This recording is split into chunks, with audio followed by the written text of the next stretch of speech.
নমস্কার বন্ধুরা, তন্হির পাকশালাতে সবাইকে স্বাগত।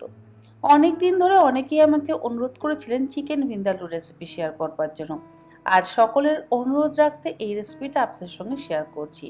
দেখে নেওয়া যাক আমার আজকের এই ভিডিওটি। চিকেন ভিন্দালু বানাবার জন্য নিয়েছি এখানে আমি 2 কেজি উইথ বোন চিকেনের থাইয়ের পিস, আর কারি কাট করে কাটানো আছে।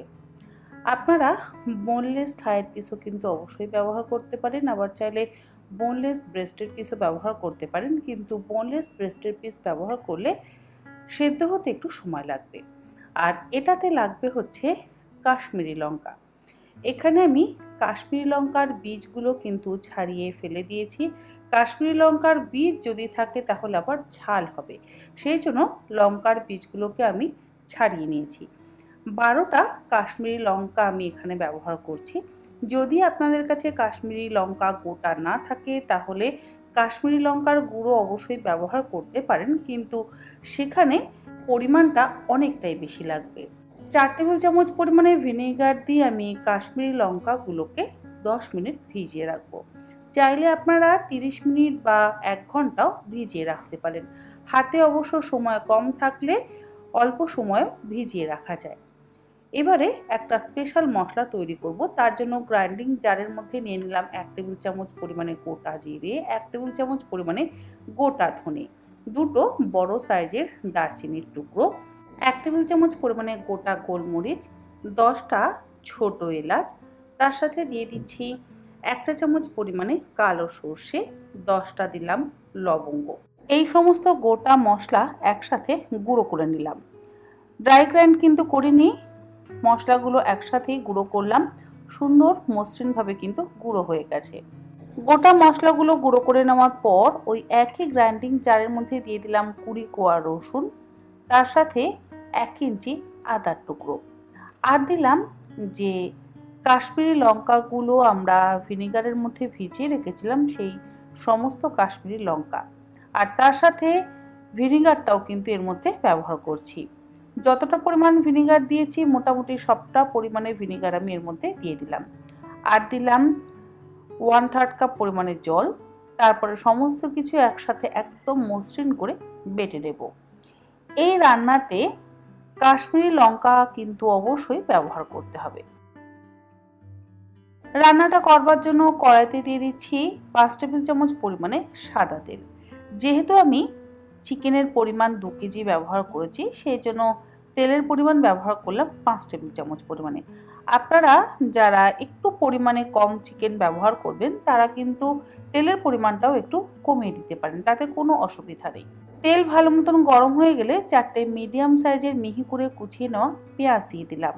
এবারে গ্যাসের ফ্লেমটাকে হাইতে করে দিয়ে পেঁয়াজ কুচিটাকে মিনিট 5 সময় ধরে হালকা লাল করে ভেজে নিচ্ছি। পেঁয়াজ ভাজতে ভাজতে আমি মাংসটা ম্যারিনেট করে নেব। দিয়ে দিলাম এর মধ্যে 3 টেবিল চামচ পরিমাণে যে গরম মশলাটা আমরা গুঁড়ো করে নিয়েছিলাম সেই গরম মশলা গুঁড়োটা। এরই মধ্যে দিয়ে দিচ্ছি রসুন, আদা আর কাশ্মীরি লঙ্কা বাটা। তারপরে একসাথে ভালো করে মেখে নেব। কোনো রকম টক দই বা লবণের ব্যবহার কিন্তু আমি মাখার সময় করছি না। তবে আপনাদের যদি ইচ্ছে হয় আপনারা টক দই ছাড়া অল্প একটু লবণ আর অল্প একটু সাদা তেল দিয়ে মাংসটাকে ম্যারিনেট করে 1 ঘন্টা রেখে দিতে পারেন। আমি যে পরিমাণে গরম মশলা গুঁড়ো করেছি মোটামুটি 2 কেজি মাংসের জন্য কিন্তু যথেষ্ট। আপনারা যদি 1 কেজি বা 1.5 কেজি পরিমাণে চিকেন রান্না করেন তাহলে গোটা মশলার পরিমাণটাও একটু কম করে দিতে পারেন। আমি সমস্ত মশলার পরিমাণ ডেসক্রিপশন বক্সে লিখে দেব, আপনারা প্লিজ চেক করে নেবেন, তাতে আপনাদের রান্না করতেও সুবিধা হবে। খুব ভালো করে আমি সমস্ত কিছু একসাথে মেখে নিলাম। অপরদিকে পেঁয়াজটাও কিন্তু আমার বেশ লাল করে ভাজা হয়ে গেছে। এর থেকে বেশি লাল বা কালো করে ভাজবার একেবারেই প্রয়োজন নেই। পেঁয়াজ ভাজা হয়ে যাওয়ার পর গ্যাসের ফ্লেমটাকে লোতে করে দিয়ে ম্যারিনেট করে রাখা মাংসের টুকরোগুলো দিয়ে দিচ্ছি। আমি অবশ্য মাংস খুব বেশিক্ষণ সময় ধরে ম্যারিনেট করে রাখিনি। আপনাদের যদি ইচ্ছে হয় আপনারা কিন্তু 30 মিনিট বা 1 ঘন্টা ম্যারিনেট করে অবশ্যই রাখতে পারেন, কিন্তু টক দইয়ের ব্যবহার একেবারে করবেন না।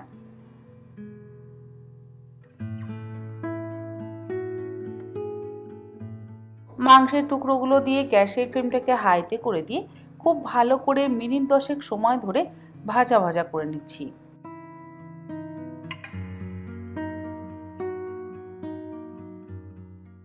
10 মিনিট ভালো করে চিকেনের টুকরোগুলো ভাজা ভাজা করে নেওয়ার পর বাকি যে রসুন, আদা আর কাশ্মীরি লঙ্কাটা বাটা ছিল সেটা দিয়ে দিলাম। আর দিয়ে দিলাম মোটামুটি 1.5 কাপ পরিমাণে জল। যে বাটিতে চিকেনটা ম্যারিনেট করে রেখেছিলাম সেই বাটির মধ্যে 1.5 কাপ পরিমাণে জল নিয়ে সমস্ত মশলাটা একসাথে ধুয়ে নিয়ে আমি চিকেনের মধ্যে ব্যবহার করলাম। এবারে গ্যাসের ফ্লেমটাকে বাড়িয়ে দিয়ে খুব ভালো করে মিশিয়ে কষিয়ে নেব।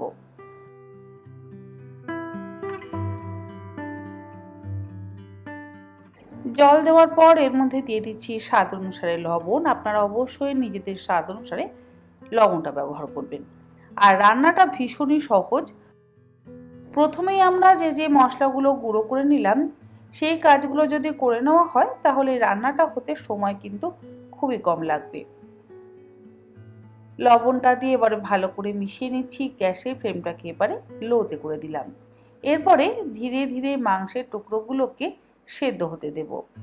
যেহেতু আমরা কাশ্মীরি লঙ্কা বেটে দিয়েছি সেই জন্য আর আলাদা করে কাশ্মীরি লঙ্কার গুঁড়ো ব্যবহার করবার প্রয়োজন নেই, তবে 1 চা চামচ পরিমাণে হলুদ গুঁড়ো অবশ্যই ব্যবহার করছি।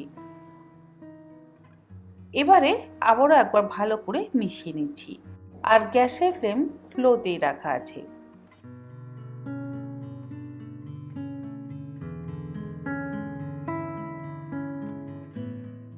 হলুদটা দেওয়ার পর আরও 10 মিনিট আমি মাংসের টুকরোগুলোকে ভালো করে ফুটিয়ে সেদ্ধ করে নিয়েছি। তবে এর মধ্যে এবার ব্যবহার করব 1/2 কাপ পরিমাণে তেঁতুলের জল। 1.5 চা চামচ পরিমাণে তেঁতুল নিয়ে আমি 1/2 কাপ জলের মধ্যে 10 মিনিট ভিজিয়ে রেখেছিলাম। তারপরে তেঁতুলের ওই কাঁচটা বের করে নিয়ে সেটা এই মাংসের ঝোলের মধ্যে ব্যবহার করলাম। এই রান্নাতে তেঁতুলের জল বা তেঁতুলের পাল্প কিন্তু অবশ্যই ব্যবহার করতে হবে। এই চিকেন ভিন্দালুতে কিন্তু টমেটো বা টক দইয়ের ব্যবহার করলাম না। টমেটো বা টক দইয়ের ব্যবহার করবার একেবারেই প্রয়োজন নেই। অবশ্যই তেঁতুলের জল ব্যবহার করবেন। আর বাকি যে মশলা গুঁড়োটা ছিল সেটা দিয়ে দিলাম। সবটা মশলা গুঁড়োই কিন্তু আমি এই চিকেন ভিন্দালুতে ব্যবহার করলাম। এবারে ভালো করে একবার মিশিয়ে নিচ্ছি। মোটামুটি আমাদের চিকেন ভিন্দালু কিন্তু একদম তৈরি।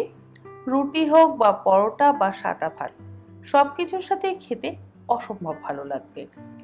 আর আপনারা আপনাদের নিজেদের পরিমাণ অনুযায়ী চিকেন অবশ্যই ব্যবহার করবেন। আমি একটু বেশি পরিমাণে দেখালাম যাতে বাড়িতে কোনো অতিথি এলে আপনারা এই রান্নাটা সহজেই করতে পারেন। দেখুন কালারটা কিন্তু অসম্ভব ভালো এসেছে। আর রান্নাটাও আমাদের একদম শেষ। গ্যাসের ফ্লেমটাকে বন্ধ করে দিয়ে ঢাকা দিয়ে কিছুক্ষণ স্ট্যান্ডিং টাইমে রাখবো, তারপর এটাকে সার্ভ করব।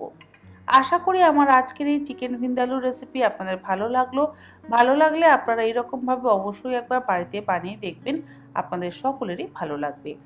আর টক তো অবশ্যই ব্যবহার করেছি, কিন্তু তার জন্য আমি চিনির ব্যবহার করিনি। আপনাদের যদি ইচ্ছে হয় তাহলে আপনারা 2-4 দানা চিনি ব্যবহার করতে পারেন টক ভাবটা ব্যালেন্স করবার জন্য।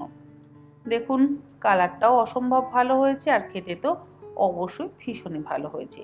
যতক্ষণ না আপনারা নিজেরা করবেন ততক্ষণ কিন্তু একেবারে বুঝতে পারবেন না এই চিকেন ভিন্দালুর কেমন স্বাদ। আশা করি রেসিপিটা ভালো লাগলো। ভালো লাগলে বাড়িতে বানিয়ে জানাতে কিন্তু একেবারে ভুলবেন না। আজ তাহলে এই পর্যন্ত। আবার হাজির হয়ে যাব অন্যদিন অন্য কোনো রেসিপি নিয়ে। ভালো থাকবেন, সুস্থ থাকবেন। ধন্যবাদ।